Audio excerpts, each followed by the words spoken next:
Four champions remain, and the final day is upon us. Welcome to the Intel Extreme Masters Taipei for Championship Sunday. The semi-finals and the final will be played out today. We'll finally get our winner here after 5 days of StarCraft 2 action.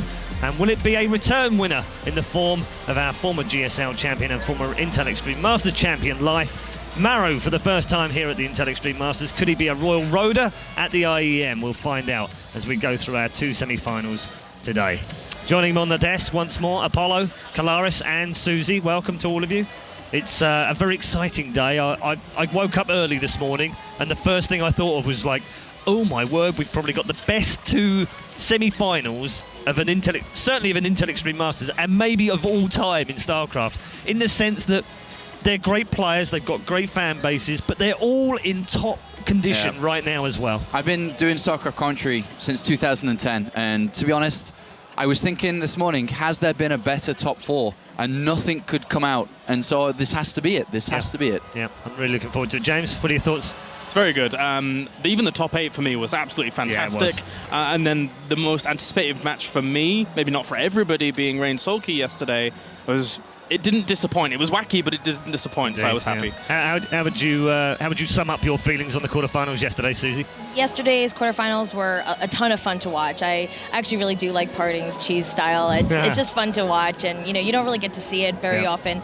Well, from anyone else but him anyway. I actually really expected Hero and Rain to make it, but we've got Maru and Sulky, which in a way is nice because now we have a Terran and a Zerg and 2 Protoss players, so we can mix it up a little bit and it won't just be a full Protoss ending here. Yeah, absolutely. Before we go any further, let's take a look at the bracket to bring you right up to date with all of our scores on the doors. Our 4 matches were played out yesterday. PartinG winning 3-0 against Classic, Life 3-1 against Hyun, and the bottom half of the bracket saw our former champion CJ and Tashiro crashing out this time, or as Maynard put it, excused from the tournament by Maru 3-1. Sulky then winning in the match of the day, which ended 3-2. He was the comeback king yesterday after being 2-1 down in that final game against Rain, and he has been the comeback king throughout the tournament. Remember, he's the only man left in the tournament who started in the open bracket, and he started with a defeat against True in his very first game. He also then nearly lost to the local man Haas in the lower bracket round 1 as well, so he really has come a long way, from almost not getting in through the bracket and then almost not getting into the groups and then almost not getting out of the groups. Yeah, and he's the weakest player in the top 4 as well. There's so many times where everyone's like, all right, well, Sulky's done. Oh, no, no, he's not. And I think we saw that yesterday in the quarterfinals. 2-1 down against Rain to come back to win 3-2. And, it's been his history too. His games against Innovation back in 2013 when he turned around the GSL finals. And he's turned around his tournament every step of the way. Almost has that never say die attitude that you love about those kind of players. It's actually kind of funny that you say that Sulky is the weakest player here. I mean, when would you ever say something like that? That's a good point, yeah, exactly, 4 players left and Sulky's the worst player in the semi-finals. Right? It's ludicrous. Before we go any further, we are going to preview our first semi-final. But before we do that, there is one man who possibly stands out amongst a sea of talent. And it is, of course, the wild child, the man who loves being, well, PartinG. He is so good player, have a talent and good skill. So many money, I get so many girls. So I jealous his life, but this time I destroyed him and he maybe crush. I crush him, so he GG coming soon. I always practice at my home in Korea, so I have confidence and I can crush him and die. Coming soon 3-0, and because many fans know me, PartinG always cheese and cheese PartinG, cheese man. So life 100%, no 1000% can't depend, and he coming soon. So many tears flow and cry and go to home. Bye bye. I don't care. Two guys, come on, I don't care. Sulky and Maru, I don't care. Very noob boss. Hey life, big boy is coming.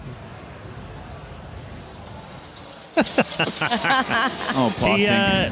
He's that kind of character. I think we've learned that. If we didn't know it before, we knew it at Home Story Cup. But if you missed it at home, we've definitely got part 2 of PartinG. And we know all about his personality here. A lot of that is bravado, but a lot of it is confidence as well. It's just parting. I think you described it best when you introed the video. That's just how he is. Yeah. And for anybody who's never met him before, who's never seen him at these tournaments, that's exactly how he acts. He is actually like that, yeah. And he can back it up as well. We've seen him win the craziest of games, even this tournament, and he hasn't dropped a map yet. So I'm not going to hold it against him. Yeah, I actually feel like I'm in privileged company, by the way, because the night before last, I was in the lift going up, and then I forgot that I was going down, and I forgot that I needed something. So I stayed in the lift and went back up, and he got in, and he said, he just looked at me, he was like, what do you do? And I was like, oh, I need to go back to my room. And he's like, so noob. So I feel like I'm in good company with you know, Maru and with Sulky, because if they're noobs, then, well, you're on the same level I'm as them. okay with that. Yeah, I'm perfectly good. I mean, joking aside, he has that confidence now. He's not dropped a single map in the group stages or in the quarterfinal. Some of his peers said 2 days ago he can't play best of fives. That's where he's weakest. Yeah. He didn't show any signs of that yesterday. I don't know if he's going to show any signs of it today, but it's a much bigger test, Sean. It's a much bigger test, because Protoss versus Protoss, that wasn't the test that he wanted to have in a best of five. Today's going to be the true test. Life is a champion. Life is a warrior. He's the BlizzCon champion. So that's where it's truly going to come in. But no matter how you look at it, best of five or best of seven, PartinG's going to be looking at this, saying, okay, there's 2 Zergs in the tournament. I'm very good against Zerg, and the map pool actually favors my playstyle. The map pool doesn't favor Protoss, I don't think, right now, but it favors PartinG because he likes these 2 base plays. And if you don't understand how the map pool works, it's difficult to take a third, but what if he never takes a third? And that's how PartinG plays. And then he's got, what, 1 Terran who he's already destroyed 2-0? I'm sure he's more than confident. Absolutely. I mean, the strangest thing, James, is that when you look at the group stages, we've got all 4 players from groups C and D, none from A or B. I don't know whether that maybe backs up our theory that C and D were the tougher the groups. Yeah, again, a lot of the talent in there was very, very high indeed. And when it comes to life, I mean, what Sean was saying about how the map pool favors parting because there's like these 2 base tacks that goes on. For me, when I look at life, I feel that he's one of the best players at preparing against aggressive Protoss. I mean, look at what he did to San at BlizzCon because he knew how he was going to play. Of course, parting can play a little further than that, but there is the potential here that Life can just come in very prepared to deal with aggression and then just crush it. On that subject, Susie, we've had some information that Life might have been out on the town last night and had a bit of a good time. He had a good time. Might not be in his best condition, let's put it like that. You know, when I talked to him, he just said, you know, I'm here, I'm in a foreign tournament, I'm just, PartinG's my Hyung. Hyung is like older brother. He was just like, we're out here, I want to have a good time, I want to just give good games, and, you know, so I think he's just kind of, I'm not sure, maybe it's just his way of being very, oh, there he is. Yeah. Well, has he fallen over yet? No, so he's okay on that level. He's all right, but I don't know, I mean. Plenty of support from the crowd as well. Yeah. And here is PartinG. Look at him working the crowd. No, in PartinG, when I walked in, I said, hey, and even before I even asked him anything, he just comes to me and goes, I won this, I won it, and he goes, I'm going to treat this like a final. He goes, I think in the finals it would be me in Life anyway. So yeah, I think he's just super, super confident. Still sticking with your assertion that there were no fallings over there? Well, he almost fell over into the booth. No, I don't know. was. He had a quick look to the sky there, maybe a quick couple of prayers up above, because he's going to need it. PartinG's on fire. He's a killer, and he's not going to give any room, any breathing space to Life. He's going to be all over him from the very get-go. We talked briefly just before we came on air, you and I, that technically, I mean, it's not straight back-to-back, but technically, internationally, if PartinG were to win at the Intel Extreme Masters, he would have won, for the first time in his career, back-to-back international titles. And that's huge in terms of where he was in 2012 as the WCS World Champion. And we haven't really seen that kind of PartinG form ever since, until Home Story Cup at the end of last year. Yeah, he was pretty quiet, I'd like to say, last year. He definitely, you know, had his games here and there, but he was quiet. This year is the year that everyone's going to know about PartinG if they didn't already. He's going to be gunning for BlizzCon. He's going to be wanting to win BlizzCon. He's already told all of us here that he wants to qualify and play at the World Championship for the Intel Extreme Masters. He hasn't done that since 2012. No, 2013, he didn't make top 16. To be 2014. fair, didn't make top 16, but he was the world champion in 2020. This is a clash of the world champions in WCS. 2012 versus 2014. To be fair, he was on SKT, and it was hard for him to come out and do all these international because they sucked, right? Yeah, that team. What a noob team they are. No, but you know, he had said that he wanted more chances to come out to more international tournaments and just kind of test waters outside of Korea. And I think him changing teams to go to Yowie Flash Wolves has really allowed him to do that. You're absolutely right. No doubt about the fact that he will have looked at all of the players in 2013, 2014, and he probably would have looked at the top 16 and gone, half of these are scrubs. Half of these guys are noobs. I should be definitely playing. And he will have been absolutely frustrated, and that must have played a big part in the move to Yowie Flash Wolves. Do you remember also, though, you just said that he really wants to go to the World Championship in Katowice. Do you remember how he went out of the qualifier for Katowice last time when he was saying, my 100K? Yes. I talked to him after that, and he was so disheartened at the fact that he wasn't going to Katowice. Because he, again, had other obligations if he wasn't able to qualify through that qualifier. And I'm glad you brought that up, because there are 2 spots on the line. He doesn't have one just yet. So if he wins this match, never mind the final, wins this match, he has a spot in Katowice. That's guaranteed for him. It's a big deal. It is a big deal for him. How much is that going to play on his mind? Or does he not care about that once he's in the booth and he's focused and he's ready for the game? I think he is not even thinking about any of those things right now. He's thinking about how fast can I end this and go to the finals. Okay, let's talk a little bit more about life, because we haven't really covered him too much. 2014 world champion. We're almost writing him off as the underdog in this particular game, but he is the reigning world champion, youngest ever world champion, one of the youngest players to play in GSL, youngest ever winner of the GSL, Royal Roader in the GSL. I mean, he's been there, he's done it, even though he's 18 years of age. He has everything behind him in terms of 8 championships. You said it yesterday, over $300,000 in prize money. If he wins this one, he actually goes 3rd in the all-time list, which is absurd when you think how short his career has been so far. He is Zerg. Like, that is how to describe life. He is Zerg. He is the #1 I like to look at. Over the years in StarCraft 2, he's the best Zerg that we've seen throughout the entire of StarCraft 2. The thing is with life, right now, his biggest problem, and we can quote him from Star League or GSL, whichever one it is, he doesn't really understand and know how to play against Protoss, and that is his biggest weakness coming into this. He's great against Zerg, we've already seen that. He's great against Terran, we've already seen that, but he doesn't know how to play against Protoss. He's been trying Swarm Host play and it hasn't been working.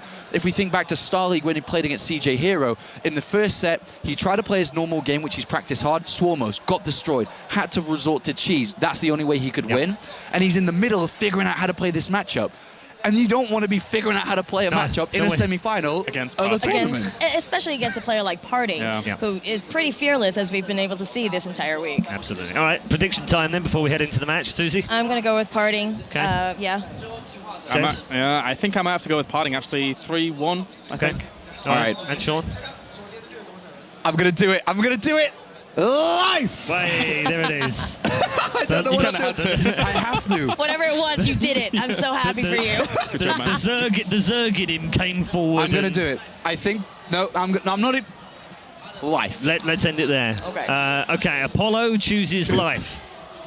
You can make of that what you want. Ligulac also chooses PartinG, not just for this matchup, but also for the entire thing. That's right, they have him as the favourite right now for the Intel Extreme Masters Championship here in Taipei. Time for our first semi-final. It's a best of 5 that you do not want to miss. Ring your mum and dad, get your aunt and uncle in, talk to all your friends, and make sure they're tuned in to the Intel Extreme Masters Taipei with our first match with Maynard and Todd. Okay. Well, that's not us at all. That's the desk. But hi, everyone. Welcome to the Intel Extreme Masters in Taipei. I am Maynard, and with me is Todd, my French brother from another mother. How you doing, man? I'm doing great, man. PartinG versus Life is definitely one of those matches that every StarCraft fan will be doing great for. And I'm no exception. I like good high-level PvZ, even though I'm expecting we're not necessarily going to see your typical PvZ because cheeky little boy, and he's been doing a lot of cheese and gimmicks, you know? Yeah. He's been playing to his image a lot. In a lot of his matches against Hydra, against Life, he's faced Life twice, actually, not too long ago. Once online, or actually twice online, in a cup, in an invitational cup, and for the very qualifier for this tournament. But as always, I'm not gonna rush into trying to explain all of this to you guys. We should definitely look to jump into the game momentarily. Before I do just that, I have a lot to say, man. Oh, I could bet write you a do. book about these two. You look like you're ready to burst at the seams with PartinG versus Life knowledge. I mean, these two guys have been around for a very long time. Life obviously been brought up several times at this tournament as the world champion, and PartinG has been world champion, but not for a few years now. And we know he's very, very aggressive.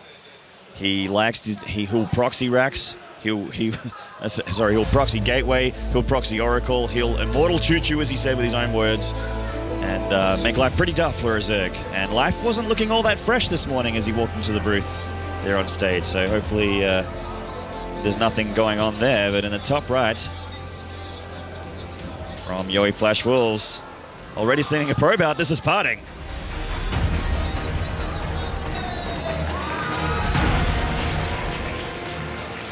And in the bottom left from StarTail, the greatest Zerg.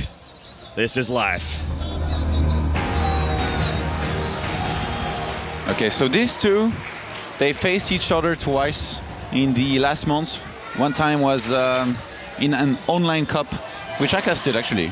And they played on the older map pool. They played, I think it was Overgrowth, Foxtrot, and Sejong. So it was very cheesy games, actually. The first game was a proxy gate on Overgrowth, which worked. Yep. The last game was a cannon rush on Sejong that failed.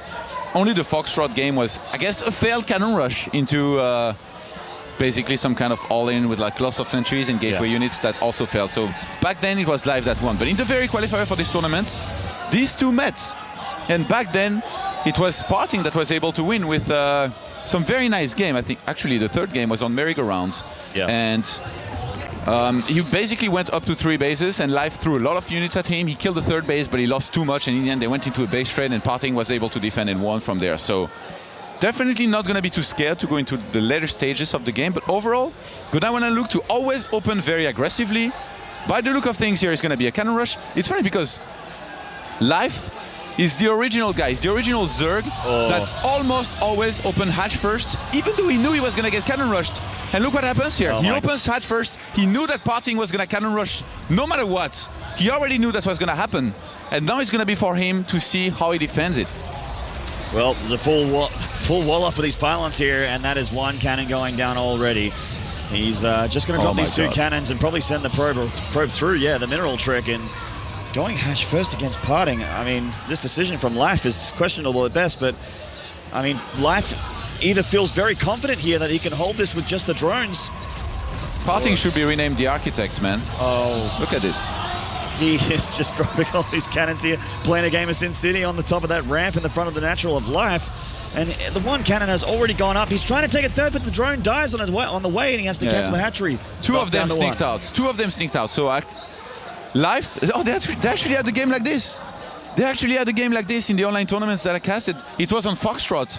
PartinG cannon Natural, Life took the gold base in the middle, and then from there he made a lot of units and ended up winning the game. So might be looking to just repeat that here on this game with an opener in which Life had to cancel that Natural, but he escaped with true drones. That's a massive win. I feel like Life, I kind of like this situation. Like, he's not super far ahead or anything, but being able to take the gold like this and another base as well, he's definitely going to be okay.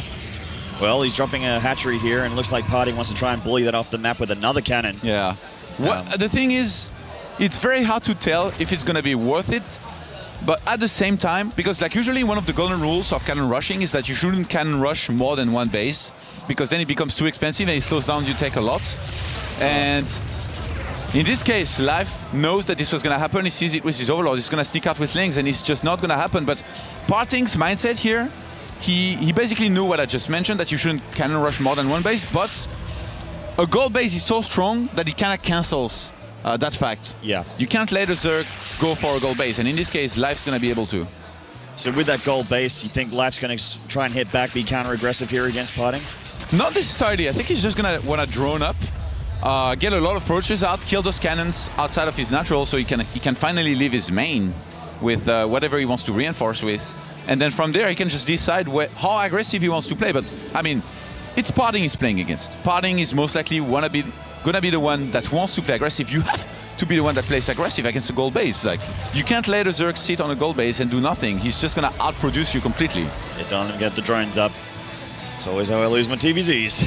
So 3 hatcheries up here for Life, and He's starting that drone production, getting some lings out in the field as well. Just, I would imagine, looking for pylons, anything that he can see, anything out in the map outside the natural parting. It's so tricky to play against PartinG because against most Protosses, usually scouting whether they are cheesing or playing macro means everything, and it's going to give you a nice lead. PartinG's execution is so good that even though you might scout that he's cheesing, it doesn't matter. You're still going to lose a lot of the time. And here, I mean, this is why Life has had a rocky start. Yeah. And I really like that, by the way, he's clearing those, I guess it's called the ice. Those rocks here for the back door. Destructible rocks at the top of the main. It's a nice little path there where he doesn't have to deal with the cannons. The architect, man. PartinG is walling in these cannons with 4 gateways at the front of Life's natural, well, I guess where his natural would have been. And Life's going to see this with his Overlord as he floats on over. But that rocks at the top is actually going to help Life out a little bit. It'll mean his units can get out without taking any damage at all. 30 as they come, Maynard. 7 gates. Oh my boy. Cannon rush into 7 gates. PartinG's keeping it real this series. Baneling Nest going down here means that Life, he's going to renegade. Mostly only Zerglings and Banelings with some Roaches. Exactly. He's making 22 lings right now. He has a Roach Warren, but no Roaches just yet. The Baneling Nest obviously going to be decent against gateway units. And not too bad for busting as well if he wants to go for a counterattack, if he has an efficient trade, if he has anything left over. You know why this is so smart? Because getting slow Roaches here will be so hard for Life to go around the map. He has 3 base splits very far apart. If he went for Roaches, PartinG would just swap in units where there are no Roaches and then crush his opponent. Whereas here, Life, he's gonna get Zerglings everywhere, he's gonna morph them into Banelings, and he should be fine, really. He's gonna not only bust at the front against PartinG, but have enough links back at home to defend. PartinG going to try and wall in some Zerglings here and get a good shave off of the Zergling bunch with some force fields. Sentry's just at the bottom of the ramp there. The Stalker's on hold position. PartinG needs to warp in sentries. He needs to warp. Oh my god, he warps sentries around the map. He's not going to have them back at home. A big Baneling bunch from Life. He takes down a pylon, gets through the Stalker. More Banelings left over. They're getting into the main. PartinG finishes off his wall. The cannon's going to go down though, and these slings are going to go unattested for now. He's going to get through, man. That pylon's going down. Lots and lots of lings still left over. Life's in the natural. PartinG in the main of Life. Life has lots of lings. He's got to surround around one of the sentries. The force fields keeping him at bay for now. The drones are pulled. The zealots are getting touched on. PartinG may be dead back at home, but by the look of things, he's going to do more damage in Life's main. Life's getting the much better end of this so far. Life's got 20 probes in this attack so far. He's in the main. He's tearing it apart. 5 drones have gone down in this attack. But, I mean, PartinG is just sitting there on the ramp. There's not a whole lot he can do. And this is a common sight. Life's lings are going to get in. I mean, they had some Banelings in support this time, but still, they always get in no matter what. They're Life's lings, man. Life lings always get the job done. Surrounding the sentries are dead. The Stalkers are going to die as well. And Life looking pretty good right now with the 29 drones killed. And there's the GG. Life gets himself game number 1 against the very aggressive opening of PartinG. Oh, is that a bit of humility there? Maybe a touch. Going into this match, PartinG predicted a 30 minutes best of 5 series. Yeah. Well, not everyone can get their predictions right, Todd, as I'm sure a lot of the panelists will agree. There's going to be... Are you hating on me? Life's not going to go down without a fight, that's for sure. A lot of people favoring PartinG here. I'm personally still favoring Life. I think that, you know, he's the best Zerg in the world. He's going to be able to do this. I'm with my mate Apollo there on the desk. This is going to be Life's series, man. I'm calling it. You know, as much as I like the series where you don't really know what to expect or you get surprised, I really like this kind of series as well, where both players know what they're going to do and then they do it and then you see how it develops. And so far, it's been Life who's been getting the better end of things. That's right. We'll see if he continues to get the better end of things with Game 2 coming up shortly. We're just going to take a 1.5-minute break. Please don't go away. See you soon.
G'day Twitch chat, welcome back. Intel Extreme Masters Taipei, game number 2 between Life and PartinG about to begin. That's an interesting fashion choice that you've gone for there. Yeah, I mean, very nice first game here. Life, he knew what was going to happen. He picked the right defense, and in the end, just very convincing with the goal taking. I feel like on a map where there wouldn't be a goal base, it might be a very different game, to be honest. Like, it's really that big kick in his economy that allows him to basically make sure that he's going to get a ton of units out. And I really like the choice of both players, actually. Thinking back on it, like PartinG walling off his cannons and choosing to go for a 7 gates with +1. This kind of build is so dangerous, and so few players would have actually been able to hold or even have that idea to be able to hold this kind of a build here from PartinG. But somehow he's like, slow roaches are not going to do much for me. I'm going to go for Zerglings, I'm going to go for Banelings. I'm not only going to bust you, but I'm also going to be able to defend back at home, because Zerglings and Banelings are pretty fast, and they're good enough, I guess. And in the end, it just works. The Zerglings get in, and it's the most common sight, really. Like, has there ever been a game where live slings don't get in? I don't think so. Even yesterday in, where was it? It was like ZVZ. Yeah. In the last game, somehow made it work. Indeed. There's PartinG on stream. We saw Life before, looking a little bit more calm and collected. And PartinG looking like he's got his game face on, man. As we go into the second game, it's going to be on Overgrowth. Life looking a little bit cheeky on the face there. I think he's starting to get a bit of that confidence back. That was a big smile, actually. Yeah, it was a very big smile. Both these players do tend to get smug from time to time. In the bottom left here from Yoi Flash Wolves, this is PartinG.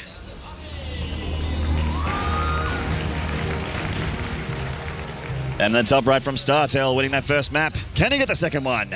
This is Life.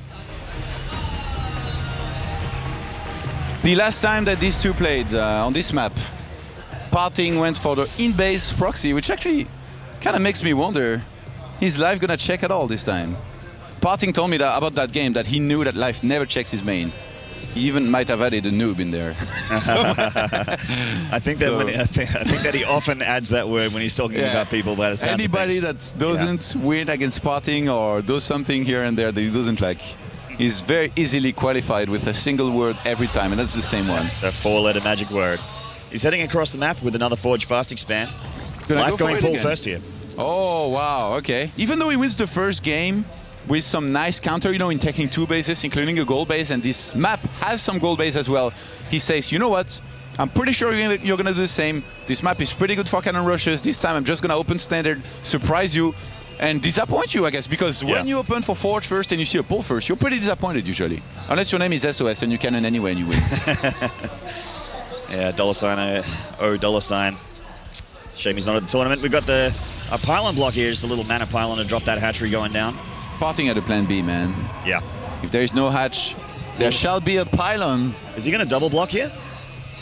Will he go for a second mana pylon? He's going to go for Nexus, I think, before. Most likely. Yeah, looks like it. Delaying it a little bit, okay. The Architect, man. He's back at work. Yeah, he actually could drop it if he wants to. There's a player back in the day that used to do that in Oceania, and there it is. Shout out to Light from back in the day, dropping 2 pylons on 3 bases there. Life is already going for an extractor. He knows that his hatchery is going to be quite delayed no matter what, so he didn't even try to go for the gold base here. He knew that PartinG might block that, but I think it would have been nice regardless to go there, just to force maybe another pylon. And with that cancel here, I don't think PartinG should be remaking that pylon. He's already started the gateway. Now it's really time to start adding those assimilators and look forward to adding that 76 core as soon as possible. I wonder what Life's plan is. Like, here mining gas can mean a lot of things. He might already be thinking about doing an all-in. This could just be for speed, to try and have some initiative here. Maybe a big speedling attack, but going for 3 hatcheries, I'm really not sure. Well, PartinG has, before this map, opted for the preference of going an Immortal Sentry all-in. Also going for upgraded Blink Stalkers as well has been something that he's done on Overgrowth a few times. But you really can't tell at this point. Life looks like he's going to bowl up a bunch of Speedlings here and hide them in the main. That probe! He's going to go for it. Yes, he is. He's going to drop some cannons in the third. There is a Ling on the way. Yep. He's going to check, I think. Oh, Life. Yeah, he'll see it. Of course he will check. Come on, he's against Absolutely. PartinG. Exactly. He knows. PartinG's forced to cancel here, and Life continues to pull Speedlings into his main while getting a Baneling nest behind it as well. He's going to bust again. PartinG is the one who thought he was going to cheese his opponent here in this series, but so far it's really Life who's Cancel bringing the it. hatchery. And his target starts. That means that there's not going to be any sentry started anytime soon, which is a disaster against this kind of Baneling bust. He just saw the edge there. He didn't see the Zerglings. Life completely pulling a fast one here against PartinG. It's looking like it's going to work so far. Okay, he's getting sentry now. The sentry starts now. Speed is going to complete in about 25 seconds, Maynard. There is nothing in the wall right now here for PartinG. And he's not chrono boosting it. He doesn't have chrono boost. He's not going to see it coming. He's just not going to see it coming. He's not going to send any probe out anytime soon. And with 2 pylons in the wall as well, like this is really breakable of a wall, be it on the right or left-hand side. So Life, for now, is just going to go for, I think it's 6 Banelings. He's going to wait for some more links and he's going to go for it. The sentry's in the wall. The second one is on the way. I don't think he's going to finish on time. Here we go. The Lings nearly got in anyway. The Banelings looking for a connection on that pylon. They still can't get it. The Lings are tapping on it, and there goes pylon number 1. There's only one force field left. He needs to rewild fast. Oh my god, the Lings are getting in, Todd. This is devastating for PartinG already. The sentry's dead. He's trying to get another one out here, but the Lings are already in the natural. Nice forceful positioning actually on that cannon. The cannon's doing quite a lot here. Oh my god, PartinG. The second cannon is going to finish here. The sentry is doing a bunch of damage. He could rewild behind it. There's just a single Baneling, but his cannon is going to die. The cannon just dies into that last circling, and there's more streaming across the map. It's just Speedlings versus Probes right now, and he's trying to make it Baneling as well. The Mothership Core finishes. The Baneling. He's about to finish, and there's a cluster of Probes here. There it is, the Mothership Core targeting it down. PartinG saves the Probes. Yeah, absolutely. He's still in trouble. Oh my god, PartinG, the architect. He needs to make sure nothing gets in from here. He's down to 20 probes, but there is only 14 drones for Life. If he holds, he's going to be in a great position. Absolutely. He's on that 2 Nexus with enough probes to be able to recover. He completed wall gate now. He can warp in a sentry. Oh my god. Another cannon finish is going to help out a lot. 2 more Banelings coming in here. This might be the last attempt for Life, and he gets deflected. PartinG holds. What a clutch hold. Behind this, Life is going to start droning up again, but I mean 14 drones against 20 probes. At this point, PartinG banked quite a little bit of chrono boost. He can just keep on chrono boosting up probes, gets more sentries, make sure he doesn't die, and this is just not going to do anything at this point for Life. Well, he might get 1 sentry here, but it doesn't look like he's got that optimal surround, that's for sure. And the Baneling got taken out by the Mothership Core, so Life's just got to go home with his tail between his legs. PartinG in a beautiful spot. Oh my god, that was so close. Life's links got in again, but PartinG's defense with pulling the probes, getting the Mothership Core and getting sentries just on time. He didn't miss a single force field, by the way. Maybe he messed up just a little bit with the rewalling behind, but in terms of force fields, those were the most perfect force fields that you can get against this all-in. And now PartinG gets to make the choice here. He's got the flow of the game in his hands. He already has a Forge and a Stargate. Using the Stargates, not that useful. I think he could get maybe an Oracle here and there because he knows that Life's economy is very low, so he could force maybe more Queens. But I think that going for +1 and any kind of gateway attack, say from 4 to 8, is always going to be right here. So look, he's already ending the gateways. Already having warp gates really going to help as well. As soon as those gateways finish, which they take 65 seconds to build, he's going to be able to warp in a lot of units. And look, he's going to add even more gates, I think. He has a probe in position in the main. Also, it kind of looks like the Mothership Core might be able to actually really, really damage this hatchery as well. The Queens are not going to be able to get over there to deflect that for quite some time. I actually like that he's using these Stargates, because Oracles plus Zealots here, there is no way a Zerg is going to have enough economy to get a lot of Roaches out to defend comfortably against this with some Spores and Queens. So just mass Zealots and Oracles. That's really all he needs here to do damage, possibly finish the game on any kind of attack that he's going to go for. Well, the one Ling of Life did see the Oracle being made there, so he's making Spore Crawlers in his mineral lines, but that's drones that he can't afford. Yeah, and also it's that third base that's going to be hit, I'm pretty sure. Yeah, absolutely. The thing is also PartinG, he has a pylon up the ramp in his main that he can warp with to warp Ratas out of his base. But yeah, I'm pretty sure he's going to bring a probe here as well. Getting a second cannon here, playing it pretty safe, you know, up to a minimum. It's funny, actually, PartinG back when he was playing against Hydra, I think it was on Secret Spring, he didn't even leave a single unit back at home in his wall. Like, he moved out and he sent everything that he had. And against Life, I would never do that. But against Hydra, I did it and it worked out well in the end. But here, he really is respecting his opponent a lot more. He perfect walls the wall back at home with small pylons, gets a second cannon, and he knows that the aggression here is going to be so strong. Life knows that aggression is coming, that is a very dangerous one, gets the Roach Warren and Burrow, but I mean, if you look at the production tab, it's just going to be too late, I think. Yeah, the Roach Warren is so late. The hatchery came down at around 9 minutes. I mean, the third hatchery had to go down because he was trying a big speedling aggression attack, and I mean, this is just not looking good at all. He's making 12 roaches. If these can come out and get a good trade here and get a bunch of sentries, he'd be in a pretty good spot, but the Mushroom Core could always send them home. Speedlings coming in. The Oracle going to help out quite a lot against those Speedlings, or any drone, any light unit really, and that third hatchery is dead.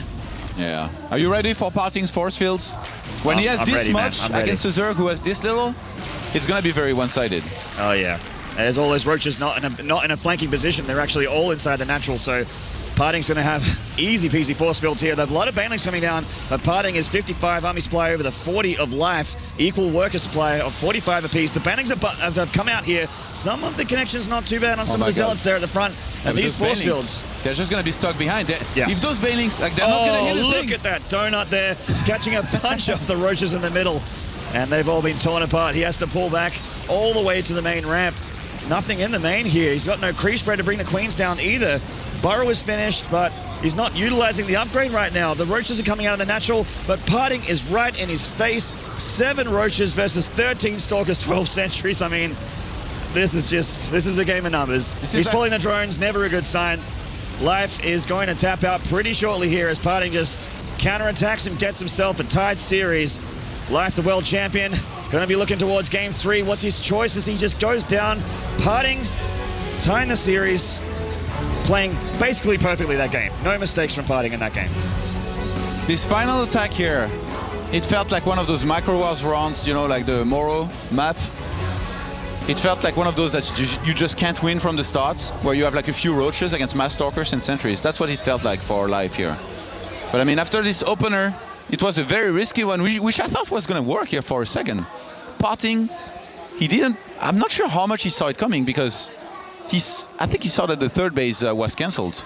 I checked his vision and he saw that there was no third hatchery, so I'm pretty sure he saw that that was cancelled, but somehow, yeah, he did. At first I thought that he wasn't going to be able to realize it was going to be banelings, but he might have been able to.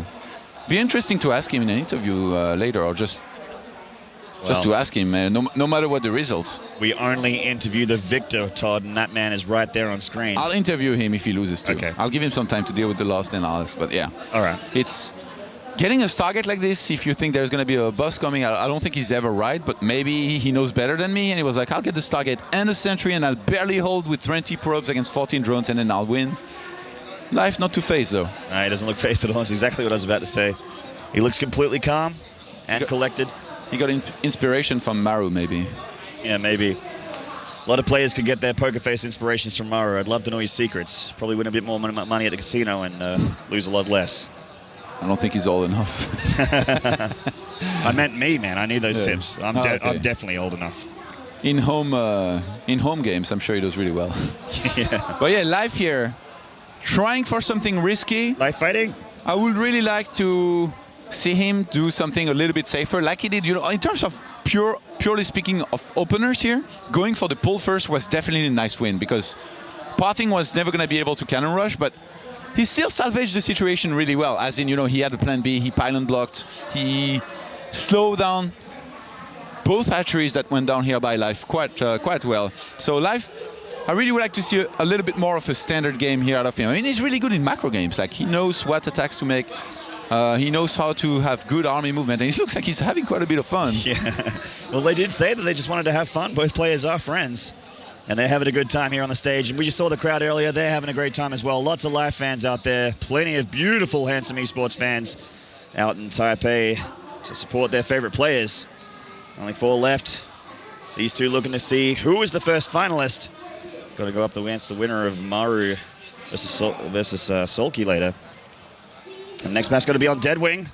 Tell us about PvZ on this map, Todd. What do you think PartinG's going to go for? What are your feelings? Straight guess. On Deadwing, I mean, it's PartinG. The maps don't really apply anyway. It's funny, actually. I went to his booth earlier and I talked to him a little bit and I asked him, what does he think about the current map pool? Because there's this brand new map pool. And he told me, very good. So I asked him why, and he's like, All maps cheese. I'm not kidding you. That was his answer. So usually in the PvZ on this map, I would say, the usual stuff. It's easy to take a third. Blink and +2 is good. But I really feel like nothing of that really applies to PartinG.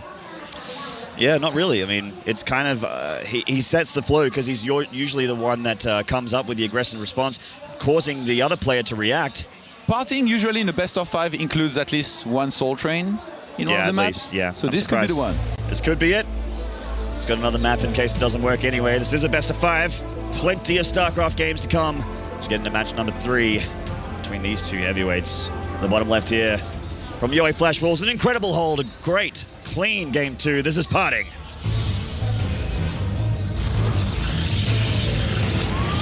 This music really fits the mood, by the way.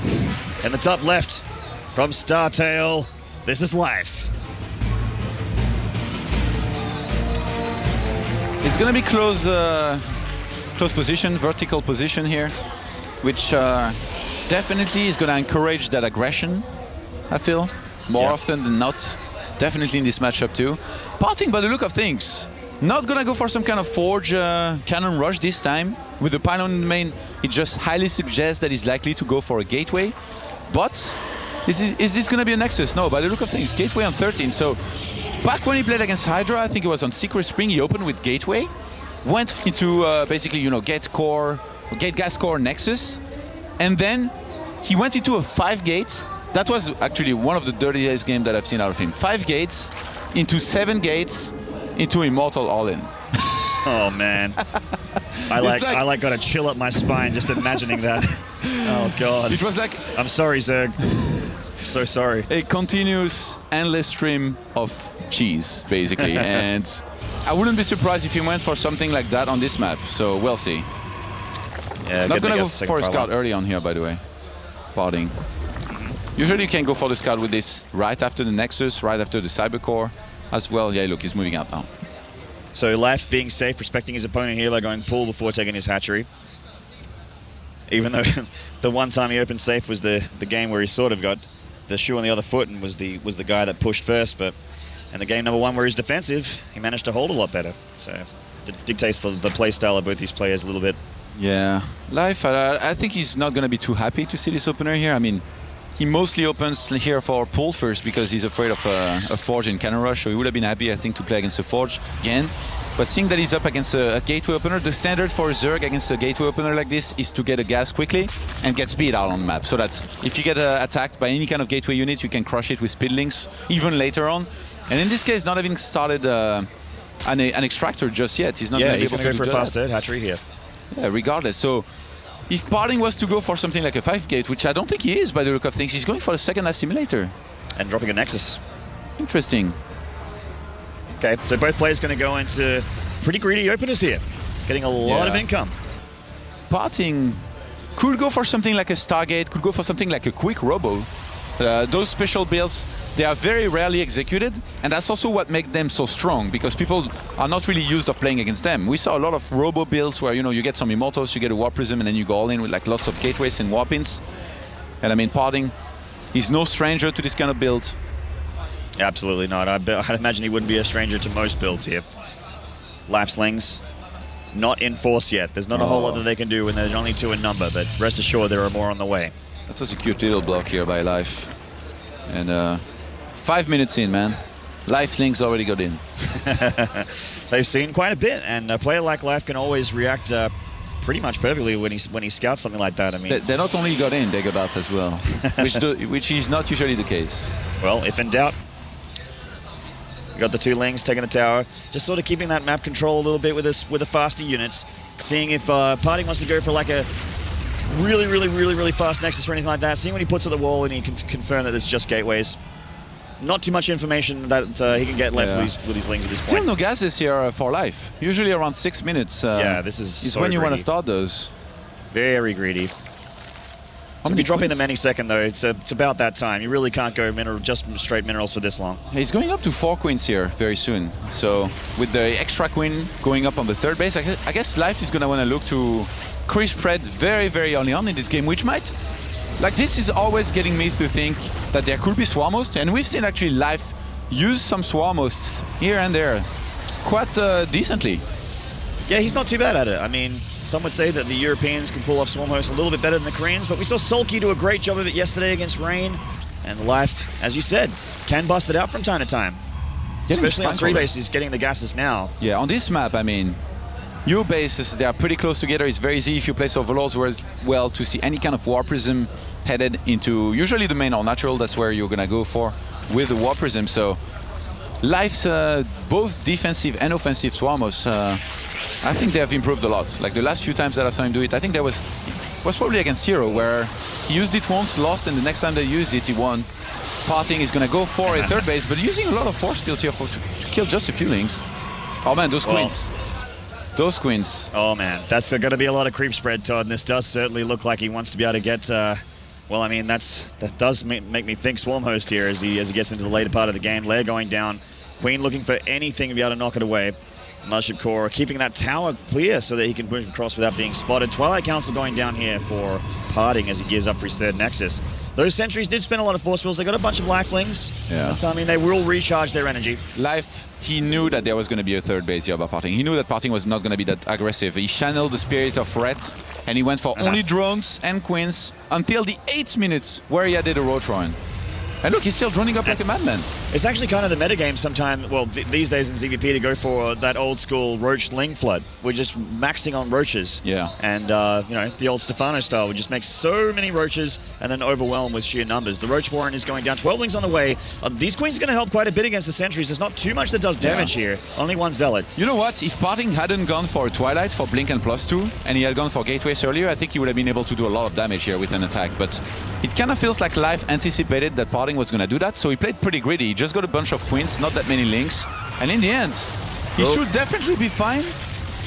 Yeah, he's gonna be fine. For a second, I thought he could be in trouble. But those Queens, they are pretty strong. Doesn't want to lose the Sentries here. He's got to pull back. PartinG, though, is starting to proxy some pylons on the right-hand side of the map, so maybe already thinking that he, after recalling here, which he's gonna have to do here in a second, he's gonna move out and attack again, this time with 8 gateways, Blink Stalkers, and +2.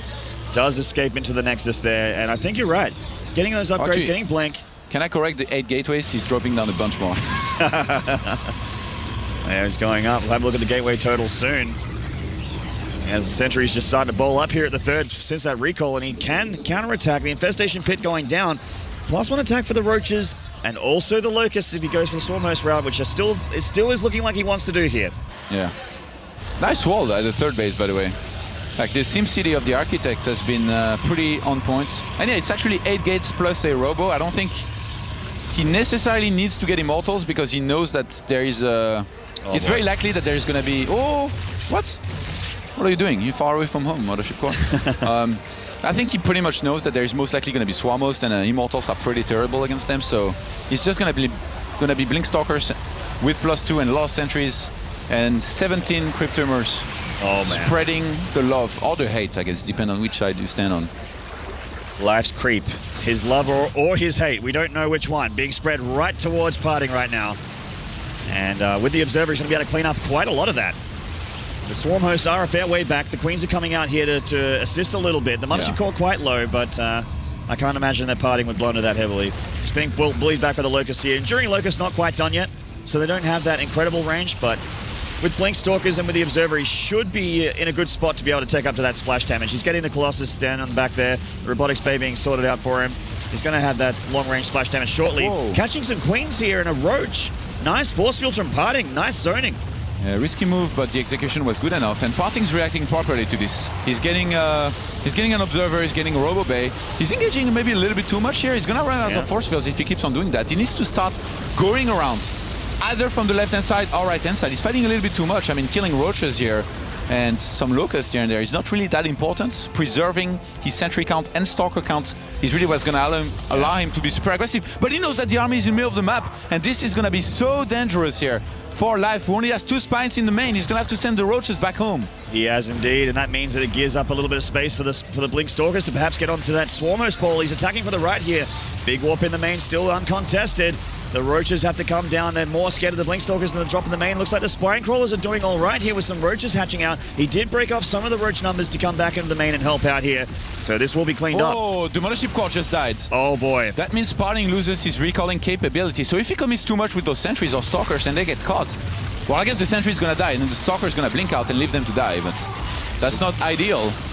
Double Colossus production is gonna be starting here very soon with the second robo underway. Thermal and Sajora already underway. But life is almost maxed, Todd. He's 188 supply and 200 he's climbing. He has so many Zerg units. This Blink not too bad. He's getting 10 drones here. This is actually quite nice for PartinG. And he's warping in front of the fourth as well with a lot of Zealots. He's going to be able to maybe get a hatch cancel. Oh, everything's out of position. This hatch is in big trouble. Yeah, what PartinG's doing here is he's saying, I'm not going to let you siege me. I'm going to counterattack if you siege me. The thing is, so far, there has been enough Roaches back at home for life to defend against any kind of counterattack or War Prism harassment. And now, he's gonna start the siege regardless. Oh. Colossus took a bit of damage there from the Locust. Does survive though. He's warping a little bit because the Locusts are at his front door. He's taking chip damage as time goes on. The Robos being there at the third base, this could get sniped. If those two Robos get sniped, PartinG is gonna be in so much trouble. PartinG needs to start expanding elsewhere. He needs to start thinking on evacuating this base, which is going to get sieged no matter what. Whole bunch of Roaches coming in here. They do snipe the Colossus, and they're right in front of the Zealots and the Stalkers as well. And his Blink Stalkers in the middle of the map, also having a little bit of trouble catching some of the reinforcements though. But there's only a few Locusts that he keeps dealing with. Oh, he's chasing the Colossus around, bring around the Rosie. This Colossus trying to find a nice spot here. Has to recall back to the third. PartinG giving up his position. The Mothership Core does catch it. The Colossus is going to go down. Snipes it with some more Roaches. And Life is putting on so much pressure here. Vipers around as well. The Swarm hosts repositioning themselves to be right in PartinG's face. PartinG is really feeling the pressure here. Yeah, Life's fourth base got sniped, but I don't think he even cares. There is no way he's gonna slow down anytime soon, and there is no way that PartinG is gonna be able to evacuate that natural, which is just gonna get sieged and GG. GG, not enough splash damage. Couldn't deal with the overwhelming numbers of Zerg there. And Life gets himself a 2-1 lead in this series. Oh boy. PartinG's holding his forehead, thinking about what he's done. What's happening to Life? I've never seen him have this much fun and smile so much during a match, and he's playing really, really well. He is playing incredibly well. You don't always see... He looks so sharp right now. You don't always see Koreans use Swarmos this effectively, I feel. Like when you see Europeans use Swarmos, it really feels like they know what they're doing, or foreigners in general. And Koreans, a lot of the time, they've looked shaky with Swarmos, but this game, every single decision, reaction out of Life was pretty much perfect. He sent enough Roaches back at home to defend very comfortably. At the same time, he sieged with the Swarm host, and it never really felt like he was in too much danger. Yeah. Didn't take too much damage, just a little bit here and there, but never any kind of critical damage. Well, he lost a fourth hatchery, but that certainly didn't kill him. He had so many units. Like I don't think he even noticed or cared, Maynard. Yeah. He was like, do you feel something? Was there a red spot on the map that just disappeared just now? I mean, I didn't notice. PartinG's fourth base did nothing for him here. Yeah. He had to expand, I think, elsewhere, try to play the base trade maybe a little bit more. And he never really got, like losing that Mothership Core really made him lose some mobility. And he never really got to rejoin his army with the Colossi that he made, which makes a massive difference actually. If he had that, his counter-attacking capability would have been so much better. Life realized all that during this game and he exploited those mistakes out of PartinG and punished him for it. He read PartinG like a book with large print in that last game. And PartinG, what is his decision going into this game? I can't even predict. He's got to have to... What would a PartinG book look like? PartinG book? It's like chapter 1, uppercase, noob. Chapter 1, noob. Chapter 2, easy GG. This guy who thought that the whole series would only last 30 minutes. We're a little bit less than an hour in, and he's in pretty much trouble. Oh, yeah, I think his prediction has already been smashed here. He's only got one map in the series. This guy on screen right here has got himself 2. Man, when I saw the bracket, I thought we would have 3 Protosses in semi and in a PvZ or PvP finals. By the look of things, we might not have a single Protoss in finals. Oh no, I might get the TVZ I wanted. I'm still gunning for that Mario Life final, man. It's my heart. I want it so badly. I'm sure a lot of people out there agree. At the top of this map, Varney Research Station. It's Yowie Flash Wolves PartinG.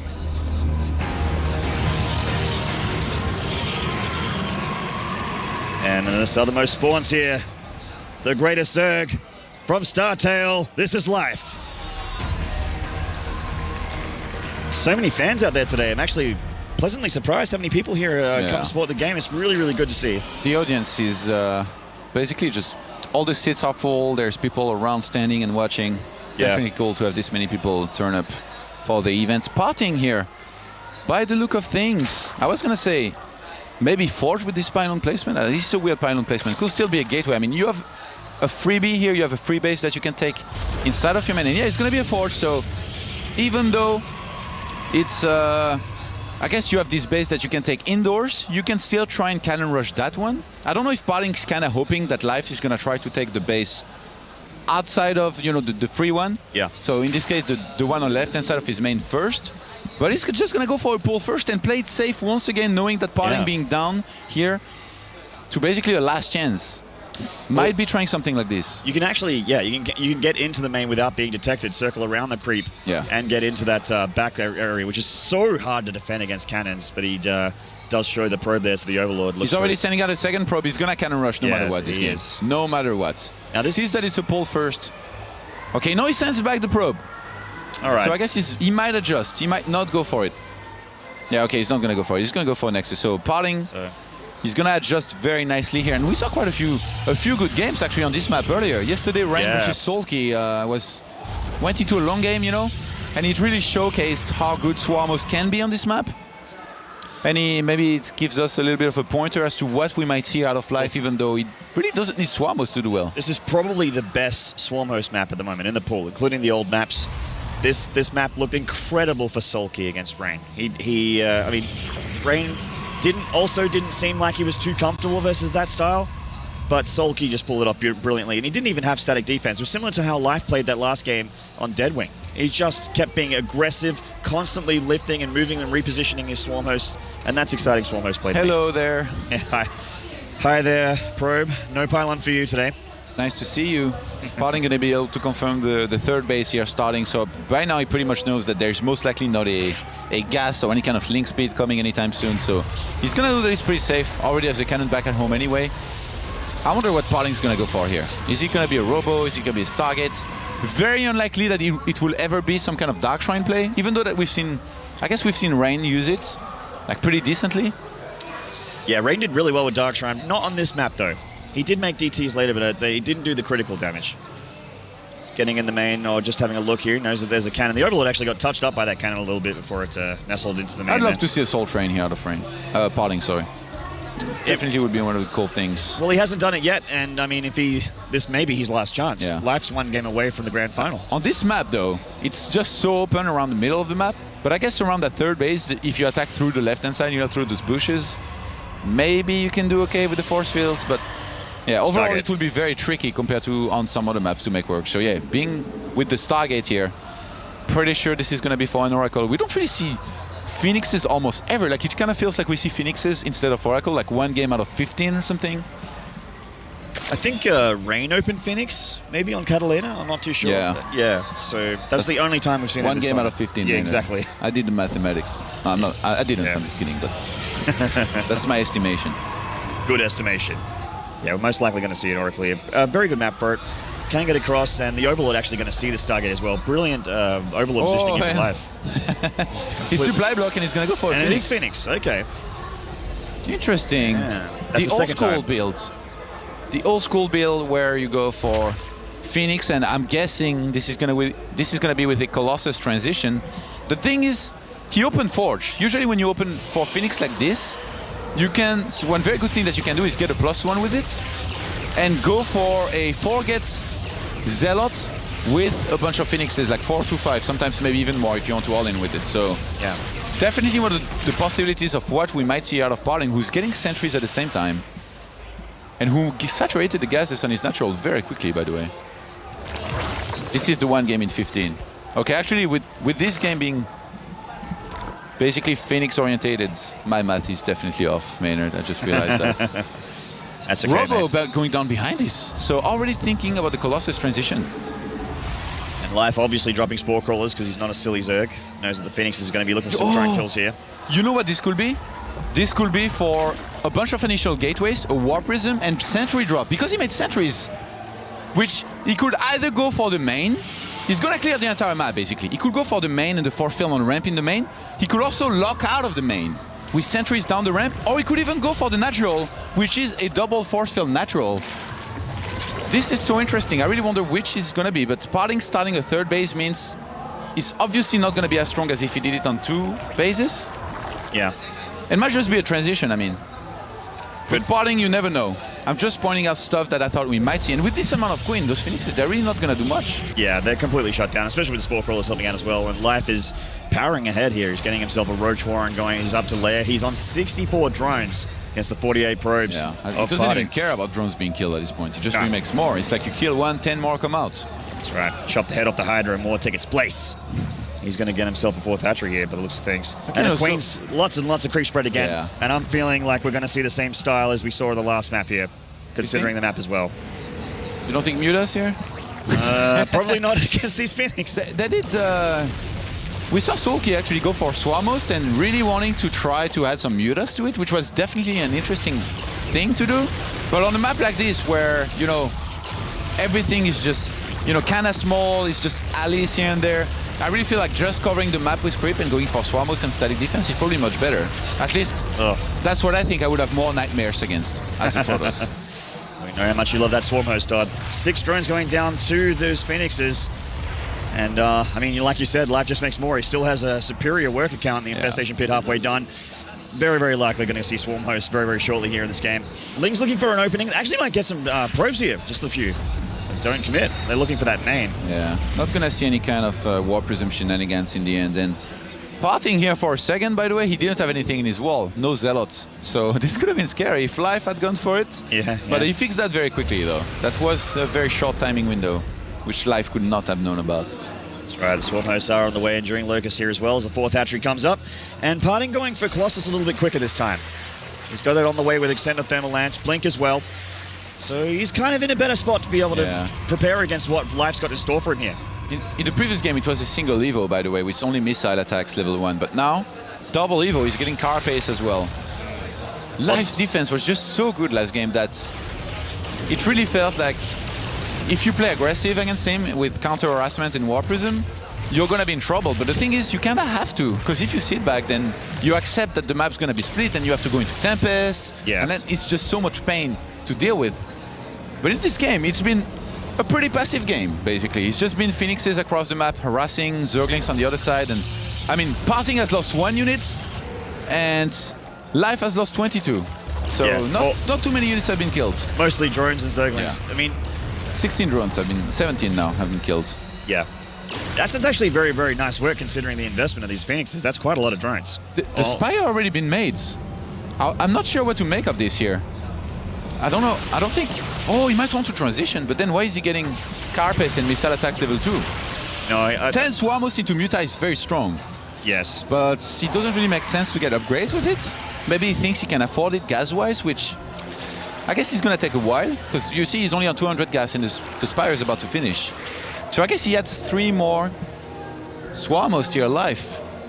I really like the 3 spines on the natural, by the way. This is definitely the weak spot. It feels kind of like that natural on Nimbus. It's free to take, it's very easy to take, but very easy to drop at the same time.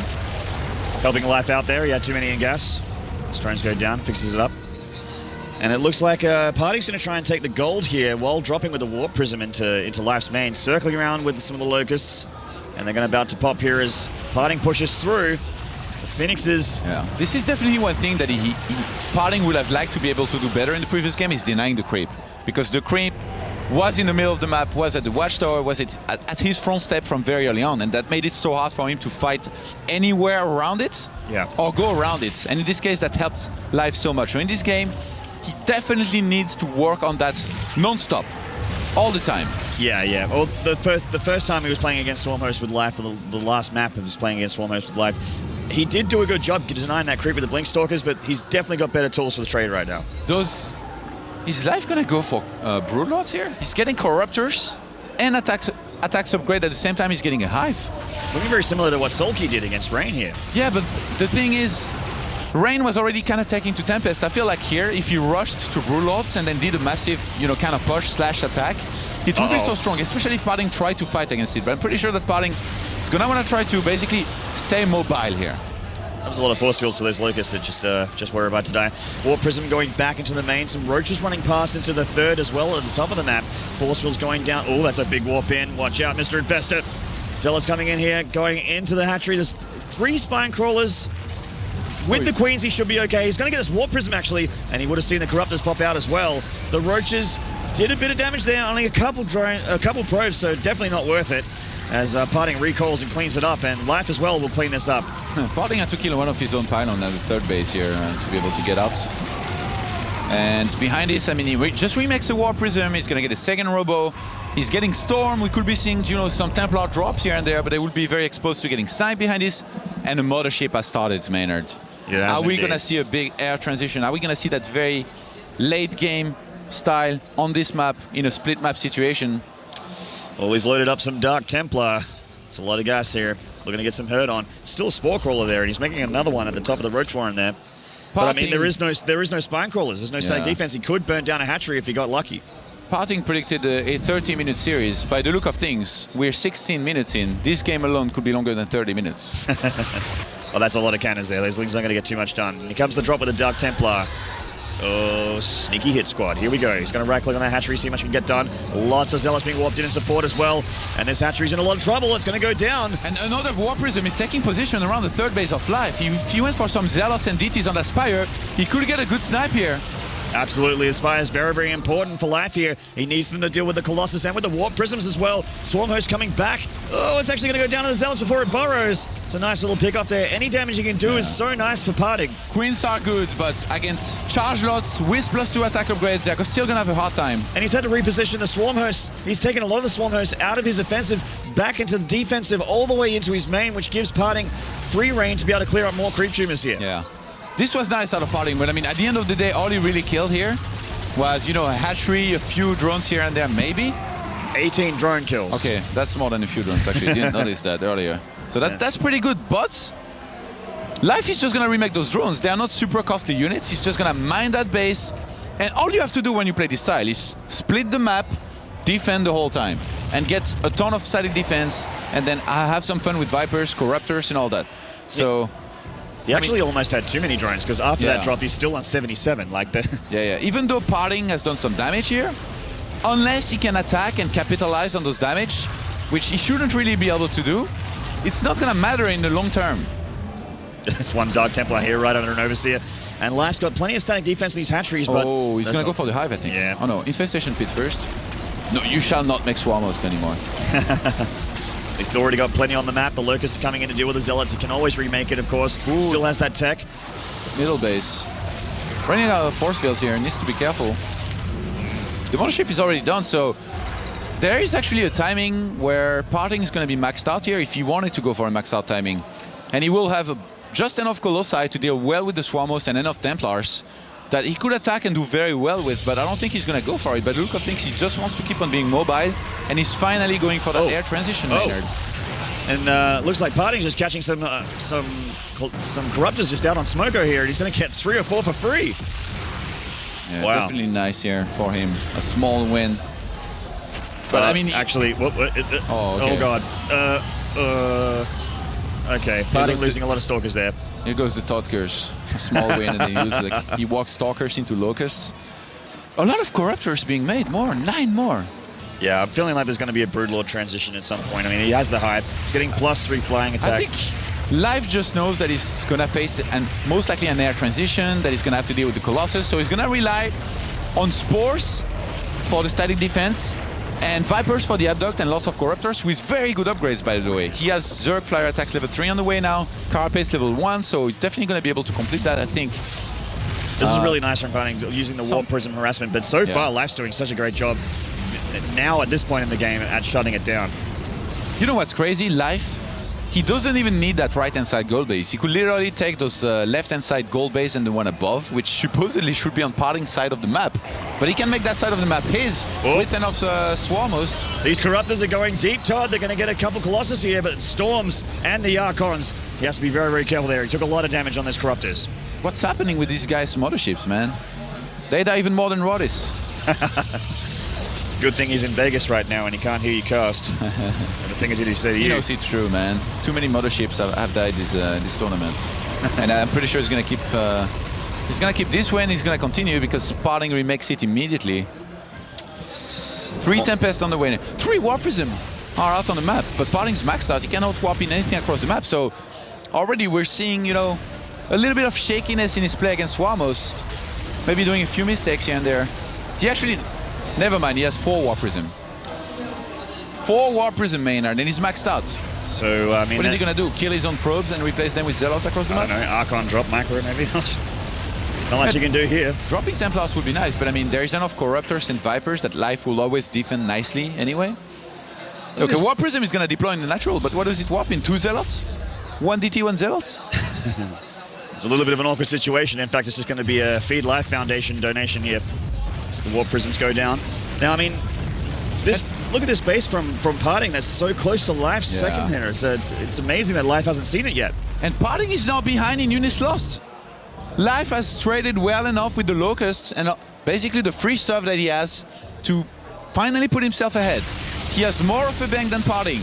Oh! He's not going to take any big damage anytime soon. He's going for some abducts. He actually lost some 2 very high energy Templar there to Locusts. PartinG losing very expensive units.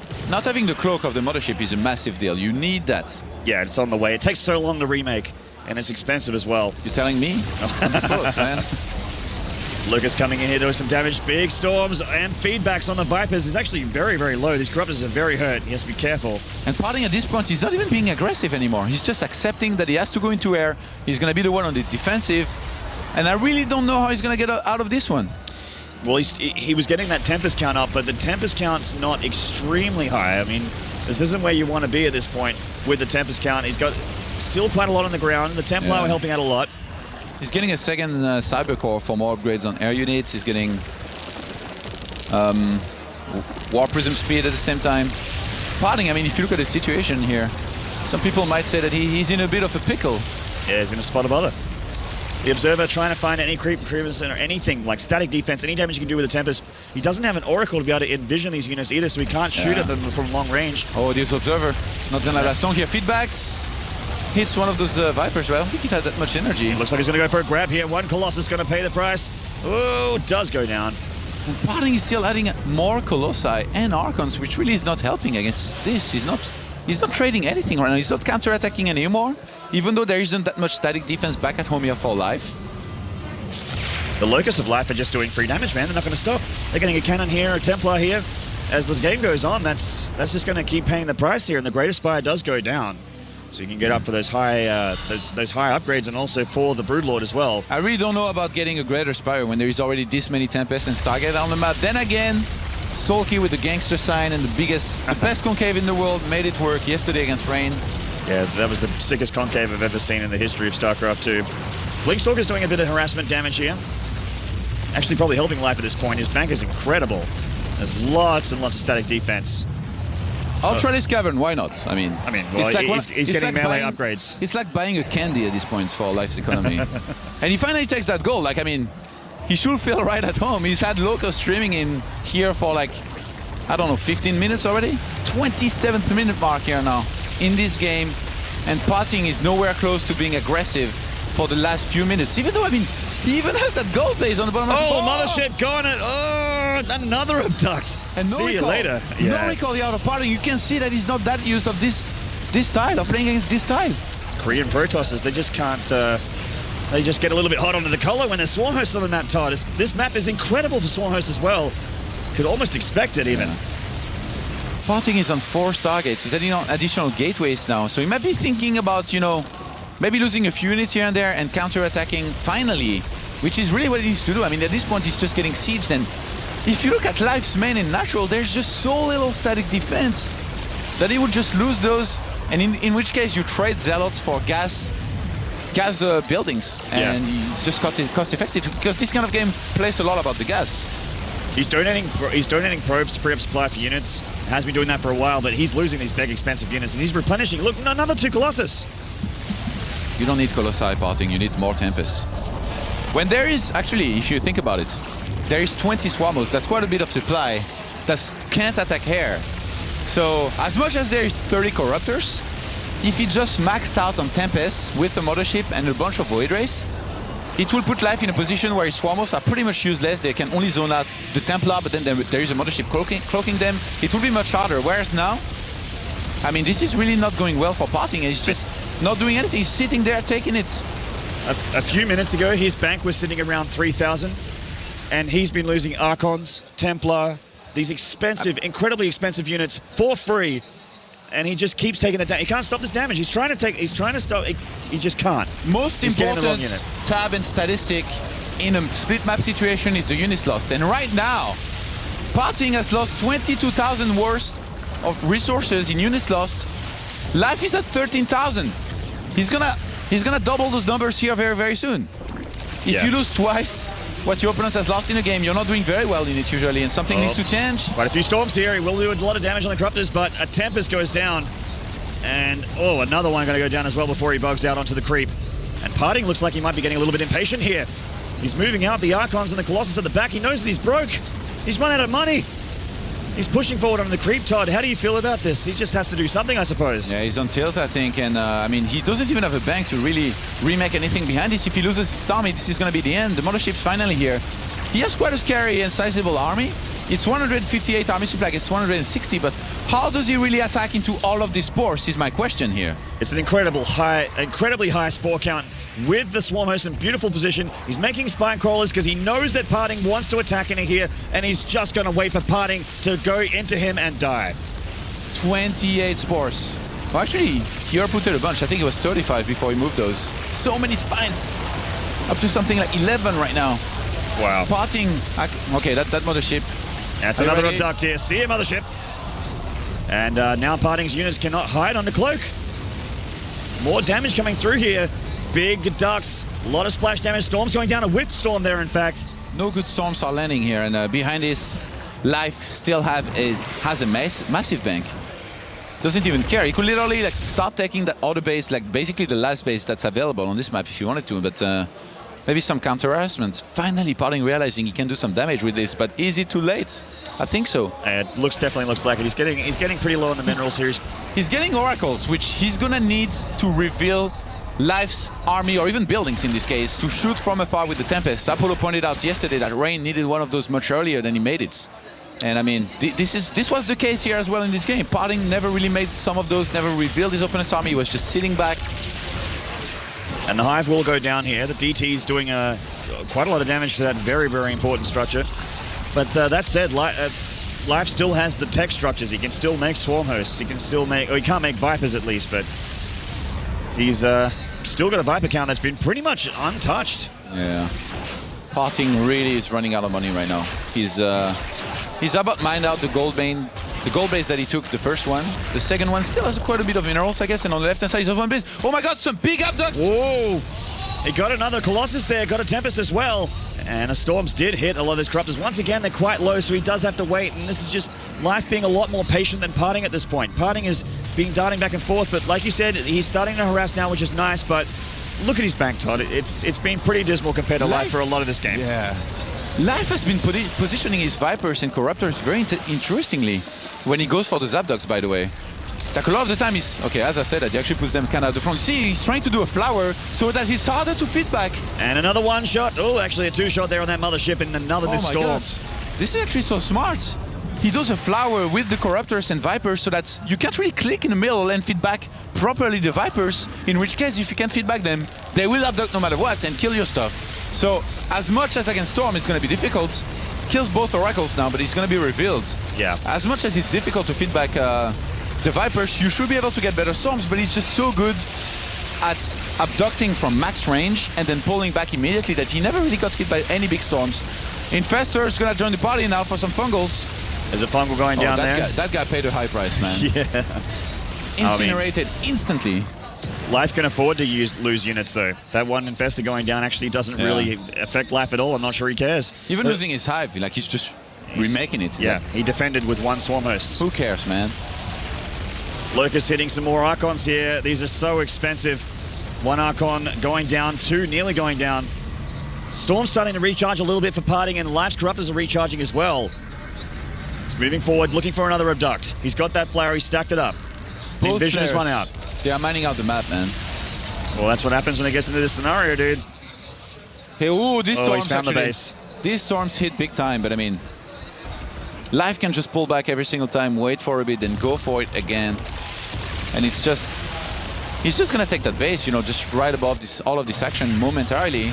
A little bit of a siege on that gold base, definitely gonna be nice here. He'll get it eventually. There's not much that PartinG can do about this. He needs all of his army to fend off the superior locust count and that just non-stop siege raids. I'm really surprised that PartinG has sat there the entire game instead of going around the right-hand side of the map and trying to, you know, bring Life back into more of a defensive posture rather than a sieging one. Oh, those are some pretty huge storms. Got a Tempest though. Cutting into the Tempest count. He's making 3 at a time. His gas is getting very low. Like you said, he's running out the map. He's running out of resources. Look at how dry these bases are. That guy. He's a ninja. So they get the Spire. But 8 more Corruptors coming out. That might be all he needs. Might not even need the Spire at this point. I love how he just brings one Swarm Host back to defend. Yeah. Life has brought, by the way, his entire static defense here in this sieging position. Every single other base that he has could get siege, except maybe for that one in the middle, but the main natural third base and fourth base all are very vulnerable. But I mean, at this point, is it really even worth anything going for the siege on them? Or, yeah, just going for the trade for PartinG? Yeah. He's moving in. He might have lost patience here. Oh, well, he's lost his extra income, and that was pretty much the only base. Oh, big fungal on the Templar there. Is he going to chain it down? It looks like he might. They're getting very, very low. And the Templar, oh, just live. They just have a couple storms, though, but I'm not sure if that would make a difference at this point. He's dropping an Envision. Oh, the gold base. PartinG should have saturated that gold base on the right-hand side because he could have mined it out before he died. Now he dies, and Life could make this base his. Good indeed. Probably will soon because there's still quite a lot of juicy minerals there and quite a lot of gas in the extractors as well. Zealots coming down, getting that last Spire. The Greater Spire will go down. And Ultra Cavern hasn't been used all game, but it looks pretty. He finally realizes the weakness in the defense of those bases here for Life, but I think it's too late. Yeah. The clock struck 12 a little bit too late here for PartinG. PartinG's out of gas. He's completely out of gas. Which means no more Tempest, means no more Templar, and he has to go all in here and try and get something done. When you run out of gas like this, the only thing you can make is Zealots, and those are not good against Locusts. And not to mention the Spine Crawler count as well. Quite a lot of Spine Crawlers here. And the Colossus at the back, the Tempest doing as much as they can, PartinG positioning as well as he can, but Life just has too much. He's played this game too well. Storm's going down. He's actually losing some Vipers here, but it's still just the static defense could almost win the fight. He still has 4 Vipers. Yeah. 9 more Corruptors on the way. 20 Swarm Hosts still alive, and they've been the clutch unit for in this game. Templar's going deep. Looking for big storms, but he's going to lose some to the Locust, and this is just stuff he cannot lose. Yeah, every single unit counts here. PartinG down to 135 supply to 191 against the Life, who still has a bank as well. The army supply, 174 here for Life against 111 for PartinG. How is PartinG ever going to win this game? Unless he could somehow win the air fights. But I mean, it's 16 Tempests, I guess 45 Corruptors. I don't think I've ever seen 45 Corruptors in a single game at the same time, but somehow Life made it. With 4 Vipers, those are some pretty quick snipes that he can get on the air units, Maynard. Yeah, and that's pretty much a one-shot in anything that flies in the air with that many Corruptors. They have +3 as well. PartinG just holding, but this is a death animation I feel like we're looking at here. PartinG just tries to do what he can and hold and not take too much damage, but he doesn't have an answer to this Locust wave. He has no other answer. Another Tempest going down. To these abducts. Never really been able to have any significant feedback here against sometimes, you know, even full energy Vipers that came right into him. Just look at the flower that Life makes every single time he goes in. Yeah, another pick up there. The Oracle goes down. This has been the reason why you can't feed back his Vipers. He makes it so difficult. He has a bunch of Overseer, which, I mean, you could feed back, but who cares? You don't want to feed back Overseers. You just want to get the Vipers. They're like right in the middle of the Corruptors. Storm's going down, and really all Life needs to do here is just be patient. Wait for his Swarm Host to keep him zoned out, let his static defense tell the tale here. All right, Maynard, I'm pretty sure that this is the last Mothership that we're going to see, so we better make this one count here. Yeah, he's got to keep his units cloaked, can't take any more damage, but that said, though, he's positioning himself away from the Nexus. The army supply is astronomically in Life's What? favor. What the 174 hell? over the 98 of PartinG. What the hell? And they are pretty much all Tempest. He's only got 3 Colossus, 13 Tempest in the air, and they are the unit he needs. But, at this point, this engagement once again going reasonably terribly for PartinG. Actually, he took a lot of damage on the Corruptors, so he did zone him out that one time. He's desperately trying to get another Nexus out. Finally, he took a lot of damage on the Corruptors, but I mean, at this point, it's 43 Corruptors against 13 Tempest, and I think all the Templars died. PartinG just erupting He has 2 Templars, so that means they're going to build up on energy, but 2 Templars, they're not going to do enough against this many Corruptors. and a Zealot run by, but Life's already on the ball. He's setting some Who cares, man? Locust down. There's just, I mean, yeah. He can't get it done here. He's getting the Infestation Pit, but I'm pretty sure Life has another one somewhere. He doesn't even actually need to make anything out of the Infestation Pit. He's got enough units to seal the deal here. Light might even be happy to do some buildings. He doesn't even care at this point. Like this, even if PartinG went for the base trade, he could have killed every single base of Life that he wanted, but this position in the center with all the static defense, Swarmos, Corruptor, Vipers, he's never gonna die no matter what. Like, And PartinG is only mining minerals. Only mining minerals. He's completely out of gas. No gas income at all. yeah, so he's gonna have 1 mothership, 13 Tempest, 1 Archon, 9 Zealots, and 2 Templars to work with. But I mean, against a Life who has 20 Swarmos, 48 Corruptors, there's just not much that PartinG's gonna be able to do. And very, very soon he's gonna run out of minerals as well. Yeah, these Zealots doing damage back at home for Life. Nice storms, actually, but I think that's the last Templar we'll see in this game. The resource is lost. Oh my god, 518, also 51,800 versus 37,700 for Life. Ridiculous. 20,000 discrepancy there. I think that's what we can call cost effective here. Yeah, I think we can. Swarmhost, pretty cost effective. Spinecrawlers, also pretty good. Templars, Those Tempest Corruptors are doing very damage. low. They are, but If Life somehow, like, you know, they recharge over run time. in there, He just needs made to be a patient. flower for the Templars to storm everything, maybe he could lose, but I'm pretty sure that's not gonna happen. What Templars, Todd? There's only one left. It's the one Templar that PartinG needs. The little Templar and that could. deserves. He's getting hatcheries, but he doesn't need to produce. Oh, God, the abducts! Bigger ducks here. Tempest going down. More Tempest going down. The Corruptor's going down, and this is it. Life has got himself a grand final spot. He is going to be our first grand finalist as PartinG loses everything that he has left. The army supply is 0 versus Life here, and PartinG 22 supply. It's all probes. GG Life, the greatest Zerg in the world, gets himself a grand final spot at Intel Extreme Masters Taipei, and well done to him. Oh, he comes out on stage, the smug grin all over his face.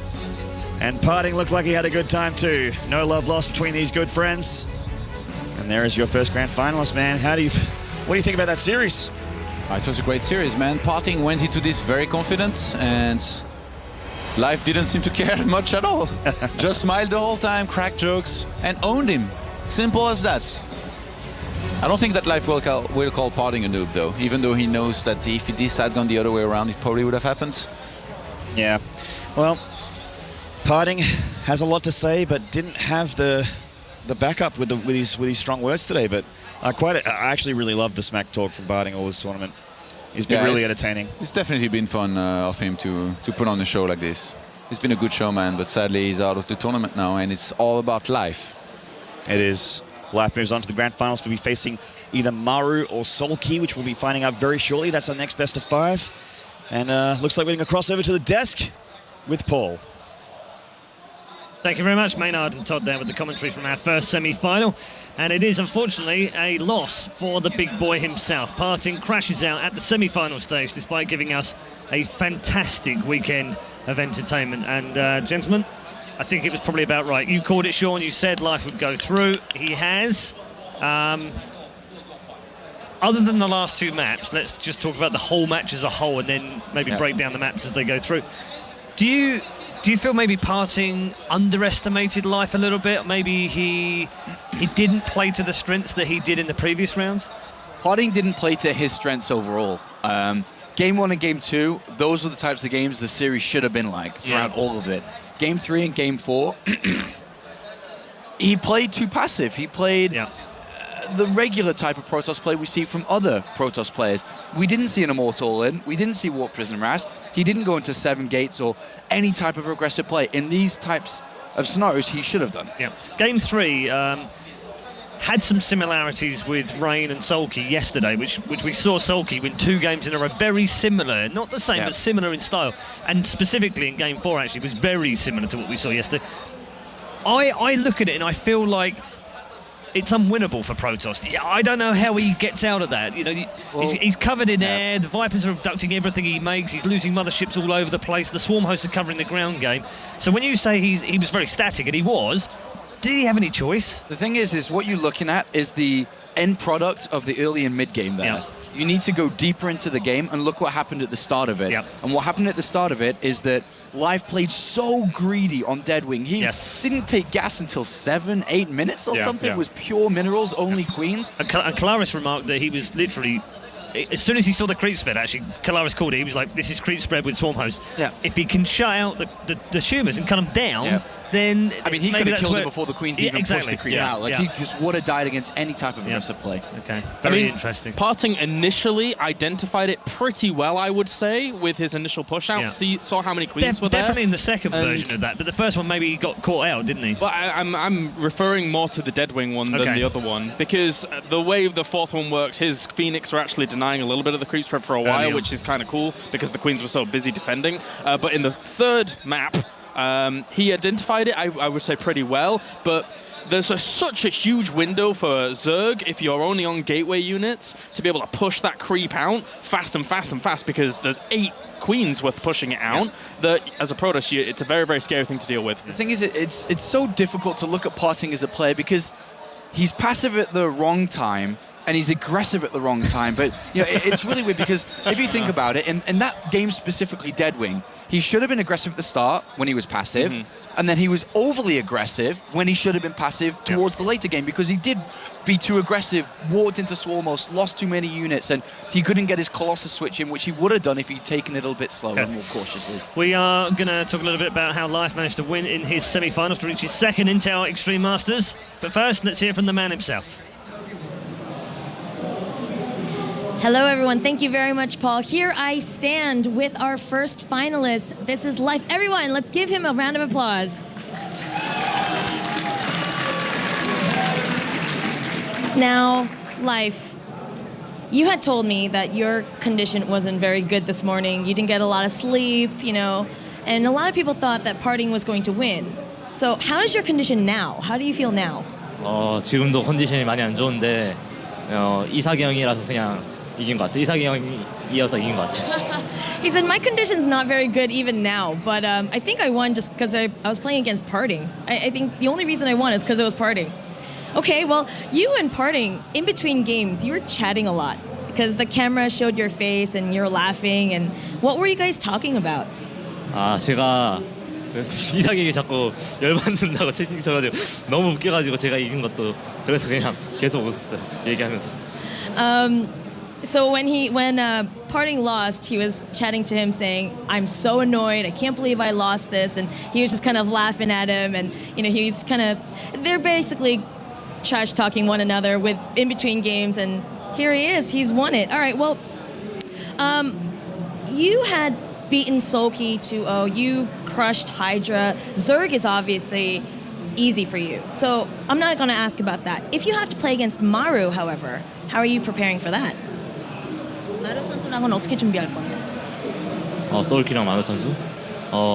정상적인 컨디션이면 그냥 무난하게 둘 다 이길 것 같은데 제가 지금 컨디션이 많이 안 좋아가지고 그냥 적당히 누가 올라오는지 보고 생각해봐야 할 것 같아. He said, you know, if I was in top condition right now, I wouldn't even care who I'm playing against. It would just be easy. But right now, he's not in tip-top shape. He's just going to have to go with it and win, I guess. That's what he did with PartinG, right? So, lastly, PartinG has been talking trash this entire tournament, said, you're easy peasy, you're such a noob. Do you have something you want to say to PartinG? He's over there. Do you want to say something? 예? 뭐? 파팅 영어로 못할 것 같은데? 알았어, 한국말 해, 괜찮아. 그냥